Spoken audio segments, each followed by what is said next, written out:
नमस्कार, मैं हूं कृतिका और पेश है आज की प्रमुख खबर। पूर्व नेता प्रतिपक्ष अजय सिंह ने विज्ञप्ति जारी करके कहा है कि केंद्र की मोदी सरकार के किसान विरोधी 3 काले कानून वापस लेने से किसानों का सत्याग्रह और संघर्ष सफल हुआ है। यह देश के अन्नदाता की ऐतिहासिक जीत है। हमारे किसान भाइयों ने इस जीत को हासिल करने के लिए बहुत लंबा और निर्णायक संघर्ष किया है। किसान भाइयों ने अपनी जान देकर कीमत चुकाई है। उन्होंने कहा है कि आंदोलन के दौरान लगभग 700 किसानों को अपनी जान गंवानी पड़ी। मैंने पहले भी कई बार केंद्र सरकार से आग्रह किया था, अभी समय है इन कानूनों को वापस लिया जाए। श्री सिंह ने कहा कि इन कानूनों के दुष्परिणाम सामने आने लगे थे। केंद्र सरकार को चाहिए कि इस दौरान किसानों को जान माल का जो नुकसान हुआ है उसे एमएसपी पर पूरी फसल बिक्री को अनिवार्य बनाकर बांटा जाए। साथ ही किसानों को मुआवजा देकर सारे कर्ज माफ किए जाएं, तभी इन कानूनों को वापस लेने की सार्थकता सिद्ध होगी। 19 नवंबर को आज सिखों के प्रथम गुरु एवं सिख धर्म के संस्थापक गुरु नानक देव जी की जयंती के पावन गुरु पर्व पर पूरे देश में गुरु नानक जी के अनुयायियों ने गुरुद्वारे पहुंचकर माथा टेका और उनके प्रति अपना समर्पण और प्रेम प्रकट किया। सीधी शहर में स्थित गुरुद्वारे में भी गुरु नानक देव जी की जयंती हर्षोल्लास के साथ मनाई गई। गुरुद्वारे में सुबह से ही शब्द कीर्तन का आयोजन किया गया, जिसमें बाहर से आए संतों ने अपनी मधुर वाणी से गुरु नानक जी की महिमा सुनाई।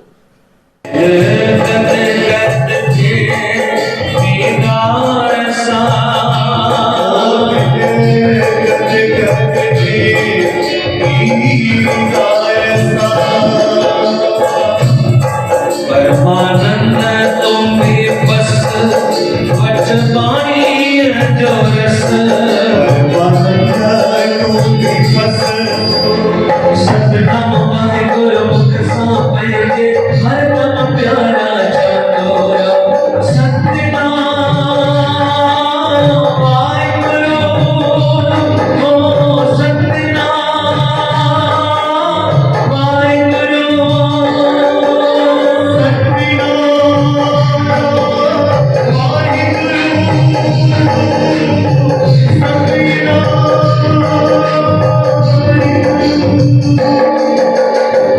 गुरु नानक साहब 55,000 मील पंध चढ़ाए सिर्फ इन जे लाइ त संगत के नाम जपाए।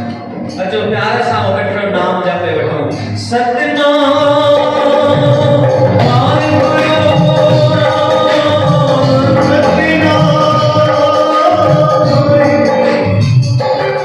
शब्द कीर्तन के बाद गुरुद्वारे में संतों ने गुरु ग्रंथ साहिब का पाठ किया।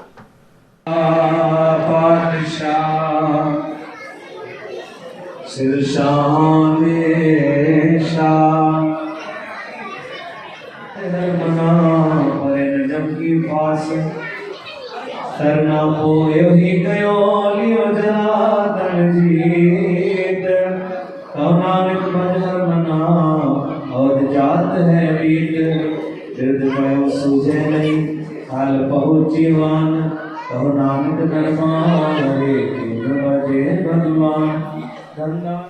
गुरु ग्रंथ साहिब के पाठ के बाद गुरुद्वारे में मौजूद बड़ी संख्या में भक्तों ने गुरु ग्रंथ साहिब पर चादर चढ़ाकर माथा टेका और आरती की। माल चाढ़ोगा ऐसा ही ना चाहो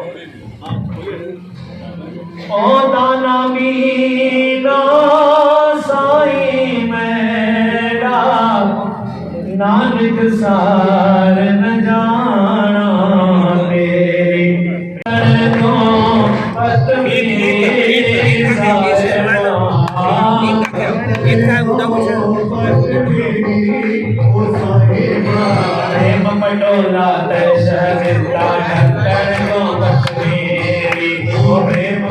गुरु नानक देव जी की जयंती के मौके पर गुरुद्वारे में सीधी विधायक दाना शुक्ल ने भी पहुंचकर सभी लोगों को गुरु नानक देव जी के जन्म दिवस की शुभकामनाएं दी। मुझे भी भाग लेने का मौका मिला, मैं आपको भाग्यशाली मानता हूँ। आप सबको बहुत बहुत शुभकामना। यह प्रकाशोत्सव वर्ष हम सब के लिए आनंददायक हो, मंगलदायक हो और सीधी जिले की सारी जनता खुशहाल हो, यही मैं गुरु महाराज से कामना करता हूँ। धन्यवाद। गुरु नानक देव जी की जयंती के मौके पर गुरुद्वारे में विशाल लंगर का आयोजन किया गया था, जिसमें बड़ी संख्या में पहुंचे भक्तों ने लंगर खाया। अंग्रेजी हुकूमत को अपने अदम्य साहस, दृढ़ इच्छा शक्ति एवं निर्भीकता से ललकारने वाली झांसी की रानी लक्ष्मीबाई की जयंती आज पूरे देश में उनके अदम्य साहस, दृढ़ इच्छा शक्ति एवं निर्भीकता को याद करते हुए मनाया गया। 19 नवंबर को सीधी शहर में विश्व हिंदू महासंघ के तत्वाधान में महारानी लक्ष्मीबाई जयंती पर सीधी शहर के मानस भवन में व्याख्यानमाला का आयोजन किया गया, जिसमें रीवा से पधारे प्रखर वक्ता अंकिता पांडे ने झांसी की रानी लक्ष्मीबाई की वीरता पर प्रकाश डाला। व्याख्यानमाला के बाद विश्व हिंदू महासंघ सीधी द्वारा सीधी शहर में झांसी की रानी वीरांगनाओं की शोभा यात्रा निकाली गई। शोभा यात्रा सीधी शहर के अस्पताल चौक, सम्राट चौक, कोतवाली रोड, पुराना हनुमान मंदिर, पटेल पुल, लालता चौक, बस स्टैंड, गांधी चौक होते हुए वापस पूजा पार्क में आकर समाप्त हुई। इस दौरान शोभा यात्रा का सीधी शहर में जगह जगह स्वागत किया गया।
पार्क में समाप्त होने के बाद शोभा यात्रा में शामिल वीरांगनाओं ने अपनी खुशी का इजहार करते हुए जमकर नृत्य किया।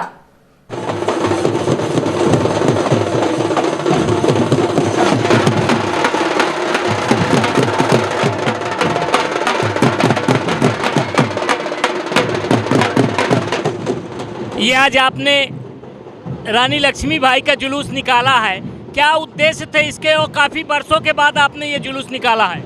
क्या है कि पिछले विगत 2 वर्षों से कोरोना का काल चल रहा था, इस वजह से ये कार्यक्रम जो निरंतर चलता था वो नहीं हो पाया था और महिलाओं और लड़कियों को जागृत करने के लिए ये महारानी लक्ष्मीबाई जयंती का कार्यक्रम किया जाता है और लड़कियों में एक उत्साह आए और वे अपने को हर लड़की एक लक्ष्मीबाई का रूप समझें।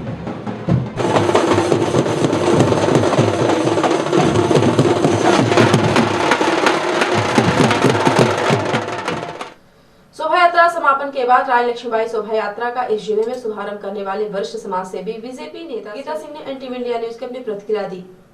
कोरोना के पहले आपने इस यात्रा की शुरुआत की थी, वो भव्यता और ये रानी लक्ष्मीबाई के स्वरूप को दिखाया था। आज 2 साल बाद फिर से ये यात्रा आपके निकली हुई है, क्या कहना चाहेंगे? कोरोना काल में मुझे ये परमिशन न मिलने के कारण ये रानी लक्ष्मीबाई की मैं कार्यक्रम न कर सकी, और ये कार्यक्रम एक भविष्य का निर्माण है जो हमारे देश को सुरक्षित करे। आज की जो हमारे भविष्य की हमारी रानी लक्ष्मीबाई हमारी बच्चियां हैं, ये अपने भविष्य को भूत को पढ़ के भविष्य का निर्माण जो होगा उन्हीं के से कदम पे चलें।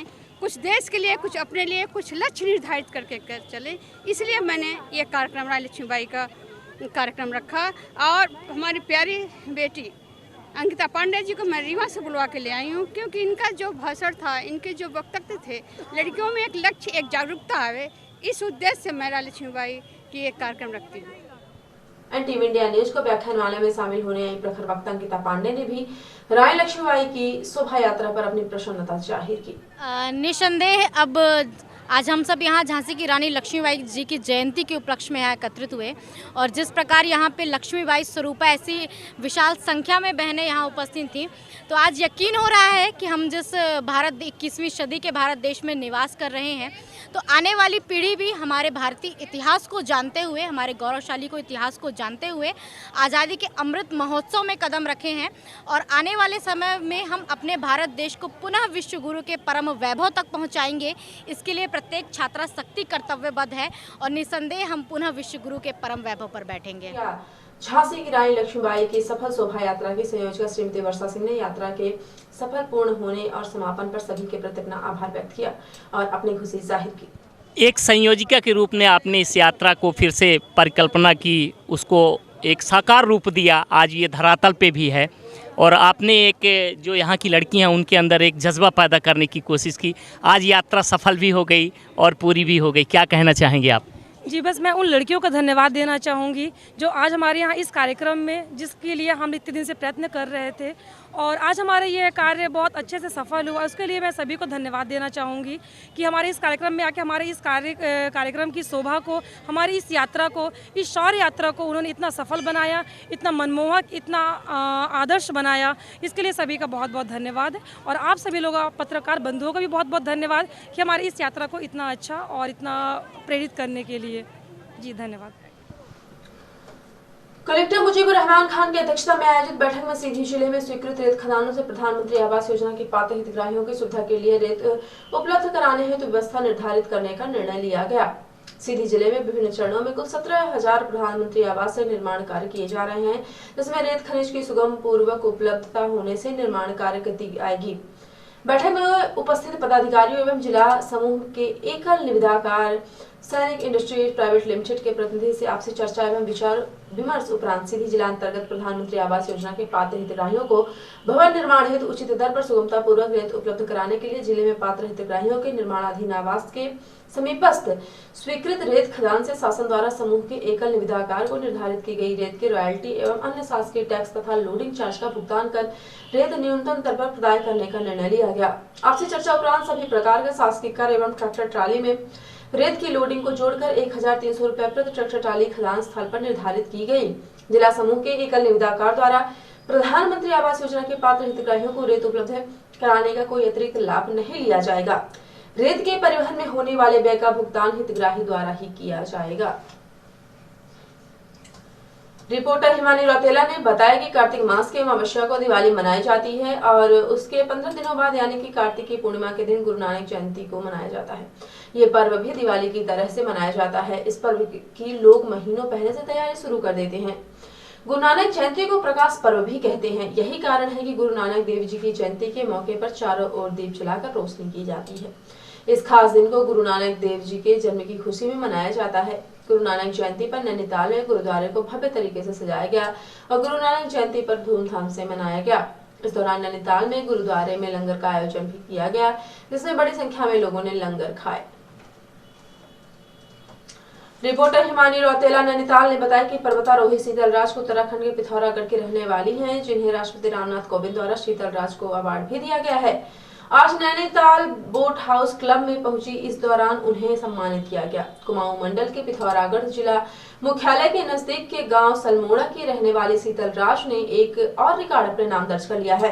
15 अगस्त को दोपहर 1:05 पर शीतल ने माउंट एब्रुल्स पर भारतीय झंडा फहराया। शीतल और उनके दल में शामिल अन्य 3 सदस्य तरुण तपन और जिगमैट ने स्वाधीनता संग्राम की दोपहर यूरोप की सबसे ऊंची चोटी माउंट एब्रुल्स पर तिरंगा फहराया। शीतल बेहद सामान्य परिवार से ताल्लुक रखती हैं। उन्हें एनसीसी कैडेट के रूप में पर्वतारोहण के क्षेत्र में कदम रखने का पहला मौका मिला। साल 2013 में शीतल ने मात्र 16 साल की उम्र में पर्वतारोहण का प्रशिक्षण लेने की शुरुआत की थी। जैसे आप लोगों ने सुना है कि मेरा जर्नी मैंने 2013 से मैंने इस जर्नी की शुरुआत की थी। अभी मगर इन कुछ सालों में मैंने उस चीज़ को अचीव किया जो Tenzing Norgay national adventure award है। ये एडवेंचर फील्ड का जितना हमारा माउंटेन्स है तो ये लाइक अर्जुन का सिमिलर होता है। सो इस अवार्ड को पाकर मैं बहुत ज़्यादा खुश हूँ और ये अवार्ड मैं उन सभी लोगों को नॉमिनेट करना चाहूँगी जिन लोगों ने हर एक कदम पे मेरा साथ दिया, स्टार्टिंग से लेके अभी तक वो मेरे साथ हैं। और खासकर मेरे जो मेंटर हैं योगेश गर्ब्याल और पासांग शिरपा दाई, उन लोगों को मैं डेडिकेट करना चाहूँगी। और मेरी मम्मा और हरीश तिवारी सर, हमारे डीएम जो हैं धीरज गर्ब्याल सर, नरेंद्र भंडारी सर जो हमारे एमडी हैं, और अशोक अबे सर, और हमारे जो वाजपेयी सर हैं जीएम सर। सो उनते सभी लोगों को, हमारे जो वंदना मैम हैं अभी अल्मोड़ा की जो डीएम हैं, उन्होंने मेरे को एवरेस्ट की जर्नी से स्टार्टिंग से बहुत ज़्यादा सपोर्ट किया। लाइक वो ये बोलते थे कि शीतल अगर तुम्हारा नहीं होता है सो लाइक मैं खुद के उससे भी करके आपको मैं एवरेस्ट क्लाइंब कराऊंगी। सो ऐसे करके उन लोगों ने मेरा साथ दिया। और आज नैनीताल के मशहूर होटल मनु महारानी में मशहूर किशमिश की केक की तैयारी अभी से शुरू कर दी है। आज से केक मिक्सिंग का कार्य शुरू किया गया। होटल के मैनेजर ने बताया कि नए वर्ष की खूबसूरत शुरुआत के लिए इस तरह के आयोजन किए जाते हैं। इस केक को भी 45 दिन रखा जाएगा और नए वर्ष में इसको निकाला जाएगा और नए साल का जश्न मनाया जाएगा।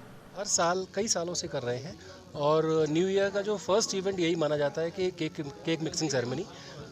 हालांकि ये बहुत पुराना ट्रेडिशन है और वेस्टर्न कंट्रीज़ का ये मोस्टली लोग इसको सेलिब्रेट करते हैं हार्वेस्टिंग के बाद। तो अभी mostly hotels specially cake mixing ceremony का अरेंज करते हैं अपने गेस्ट के लिए भी।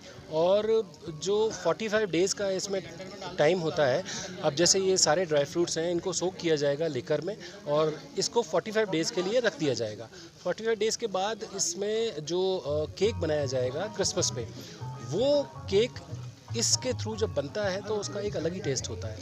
तो ये पहला इवेंट है, उसके बाद क्रिसमस भी आएगा, न्यू ईयर भी है और हमने डिफरेंट प्लान्स कर रखे हैं क्रिसमस और न्यू ईयर पे। तो पूरा ये इवेंट फुल टाइम होगा।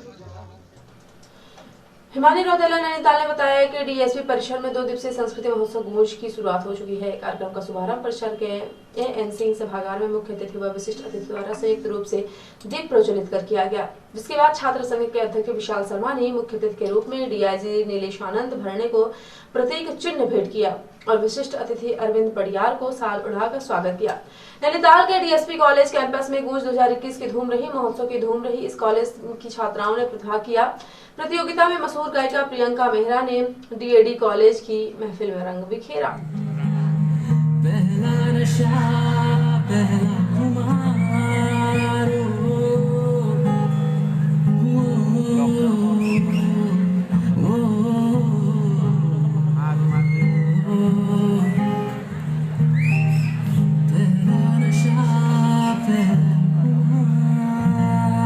Thank you guys.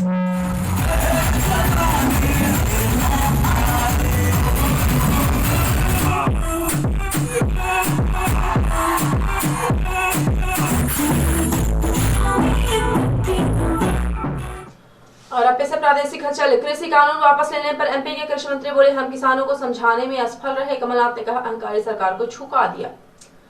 कंगना की आजादी वाले बयान पर पूर्व मंत्री सज्जन सिंह वर्मा बोले, पीएम के चरण चाट लो कंगना, पर हमारे इतिहास को कलंकित मत करो।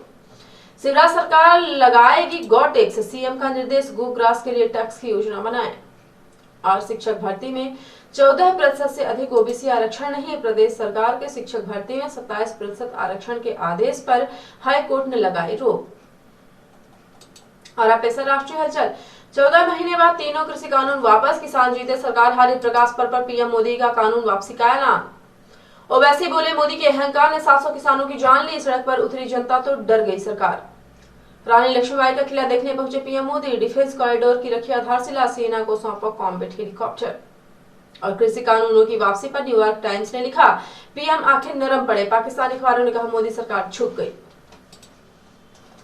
तो ये थी आज की प्रमुख हलचल। यदि आप न्यूज फेसबुक पर देखते हैं तो पेज को लाइक और फॉलो करें, यूट्यूब पर देखते हैं तो चैनल को लाइक और सब्सक्राइब करना बिल्कुल ना भूलें। आप किसी भी न्यूज को तत्काल पढ़ने के लिए लॉग इन करें www.ntvindianews.com। सीधी एवं बिंदी की प्रत्येक न्यूज का अपडेट अपने फोन पे पाना चाहते हैं तो आप प्ले स्टोर से हमारा app NTV India news download करें और जुड़े रहे अपने आसपास के समस्त गतिविधियों से NTV इंडिया न्यूज के साथ। नमस्कार।